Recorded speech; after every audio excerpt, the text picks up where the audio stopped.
Assalomu alaykum, hurmatli kuzatuvchilar.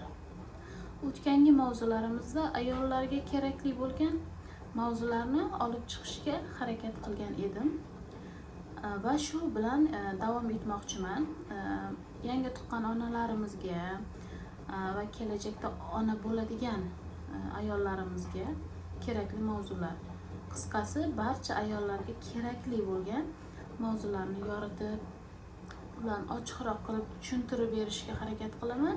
Sizlardan esa menga faqat kerak bo'ladigan like, obuna bo'ling va boshqa ayollarga ham jo'natib qo'ysangiz juda xursand bo'lardim.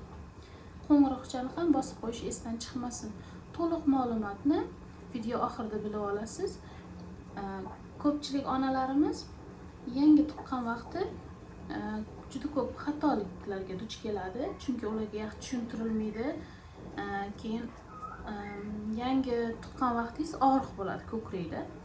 O'shaning uchun emgizmaslikka harakat qilamiz, og'riq his qilmaslikka, lekin qanday salbiy oqibatlarga olib kelishini bilmaymiz. Endi tuqqan vaqtingiz ko'pchilik onalarimizga boshida sut yaxshi kelmaydi, 3 kunlar yaxshi ovqatlansangiz ham, chunki tanamga tayyorlanish kerak. Bolani emizgan vaqtingiz miyaga signal boradi va ko'krigiga sut yig'ila boshlaydi. Uning uchun esa 3 kunlar vaqt ketadi. Boshqalarda esa ko'pchilik ayollarda birdan sut keladi. Masalan, men o'zimda 3 kunlardan keyin keladi va juda ko'p keladi. O'sha eplolmay qolaman. Ko'kriklarimdan toshib ketgidek bo'lib, keyin uni boshqa nimalar bilan yopishga harakat qilaman. Bugungi mavzuyimizda ko'krak yorilish haqida. Uning sababi esa noto'g'ri emgizishdan kelib chiqadi yoki qora areal qismini to'liq emgizmaslikdan bitta sababi. Yana bitta sababi esa bolani chala emadi ko'krak. To'liq emmaydi. To'liq emgizmasdan boshqa ko'krakga olasiz, ko'krakda sut qolib ketadi. Bu qolgandan keyin tanamizda, ko'kragimiz sohamizda og'riq paydo bo'ladi. Uni onalar boshida bilmaydi-da, keyin kuchayib ketadi. U yaralar hosil bo'ladi. Undan ham kuchayib ketsa, rak boshlanishi mumkin, ko'krakni kesib olib tashlashadi. U juda xavfli. Shuning uchun uni oldini olish maqsadida ko'krak yorilgandan men bir qo'llanma ko'rsatmoqchiman. Bu juda kerakli.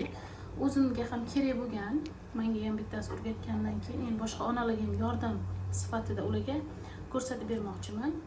Bizga kerak bo'ladi oddiygina sariyog' va yong'oq. O'tgan mavzularda so'rabdi ko'pchilik, buni qanaqa ishlatadi deb. Buni ichini yaxshilab tozalaysiz. Teng o'rtasidan bo'lish kerak. Meniki ham ozgina qirrali bo'lib qolgan. Bu ko'krakga botadi va azob beradi. Bunaqa joylarni iloji boricha olib tashlaysiz. Mana ichini tozalashingiz kerak, ichida qolmasin, chunki ko'krakni ichiga solganingiz vaqtda botadi. Buni ichida qandaydir moddasi bor, ko'krakni yaxshi qiladi. Buni ichiga sariyog' surasiz. Hozir hammaga ko'rsatib beraman. Sariyog' surtasiz. Juda kerak. Sariyog' kuygan bo'lishi kerak.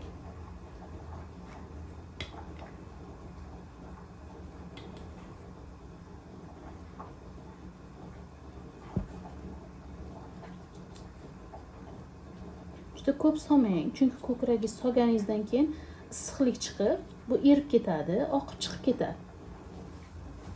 Mana ichini lekin yaxshilab atroflarini tozalab oling. Mana bularni ko'rishingiz mumkin. Ichini xuddi shunaqa qilib olasiz va orqasidan paxta yo bo'lmasam dokani turg'icha taxlaysiz va qo'yasiz, ko'krak uchun yopasiz. Juda ham foydasi yaxshi. Bittada rezultatni sezasiz. Hammaga rahmat, obuna bo'lish esdan chiqmasin.